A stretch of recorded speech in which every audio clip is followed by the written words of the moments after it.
Hi everyone, welcome back to day 23 of Christmas Quilting in July. My name is Chris O'Neill and I'm so glad you're here. Today we're going to talk about actually gift giving and how we can make that even more special than it already is. We all love to give these gifts as quilters. It's one of our things that it brings us so much joy to make something for somebody, and there's things that we can do to help that along, and some things that maybe you didn't think of. We're also going to talk about sneaky ways to find out someone's style in this video. But first, let's talk about a few tips to make gift giving even a little bit more elevated. The first one, of course, is to label your item. So if you're making a quilt, make sure that you put a label on it.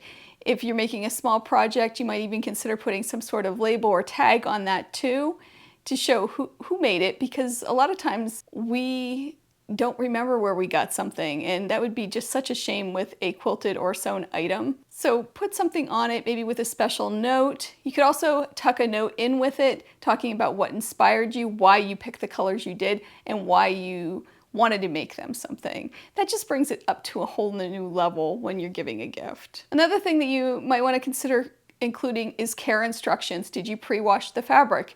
Did you wash it afterward? How should they dry it? There's nothing sadder than a quilt that doesn't get used because they're not sure how to wash it or they're afraid to wash it. So make sure you include that information too.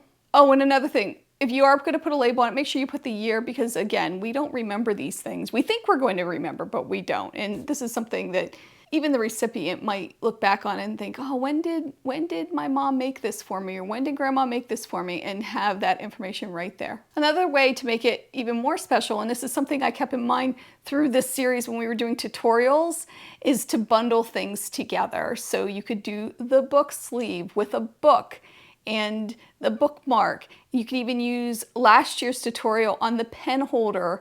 You could put all of that together, maybe even make one for a Bible that you maybe are giving, or something, a Bible they already have, and put a Bible notebook or a word search or something like that in it, and just have all of that bundled together. It just makes it extra special when you're giving it as a gift, that everything kind of coordinates and look right. Not that it wouldn't look right otherwise, but it's just an idea. You could also put the coasters with coffee mugs, or the pillowcase maybe in sets. You could make a couple of them, and maybe an eye mask. I have a video on that too. So you could do all kinds of things to tuck everything together and make it a bundle of projects for that person. So let's talk about the second part of this. It's how to find a sneaky way to find out someone's style, because that's another thing that we run into.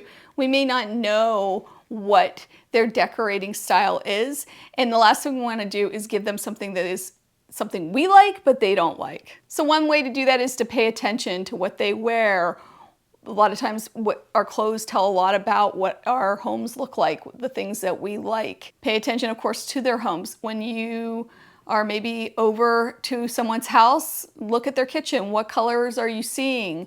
Maybe ask about their bedroom. If you're staying there in their guest rooms, what colors are you starting to see? And that'll help you get an idea of their style. You can also look at their car. Sometimes that will tell you some clues as well. And of course, their favorite hobbies, sports teams, stuff like that also will give you clues on things that you can make. I also have a few sneaky questions that you can ask, and I wrote them down just because I didn't want to forget. You could say something like, I need your opinion on something. Which fabric do you like better? You could show them two different fabrics. That's going to give you an idea, especially if you choose two fabrics that are very different from one another. You could say, and this might be a little bit of a white lie, but it might be true, I am redecorating my space. What colors do you decorate with? I need some ideas.